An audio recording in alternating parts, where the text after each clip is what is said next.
Presented by Sai Recording Studio, Delhi।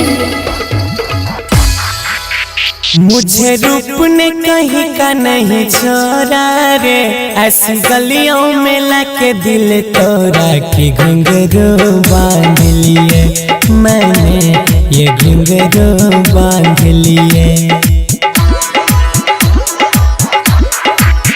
मुझे बाबू ने कहीं का नहीं छोड़ा रे, ऐसी गलियों में लाके दिल तोड़ा कि घुंघरू बांध लिए मैंने, ये घुंघरू बांध लिए। मैंने ये घुंघरू बांध लिए, मैंने ये घुंघरू बांध लिए। मुझे सोना ने कहीं का नहीं छोड़ा, ऐसी गलियों में लाके दिल तोड़ा कि घुंघरू बांध लिए मैंने, ये घुंघरू बांध लिए।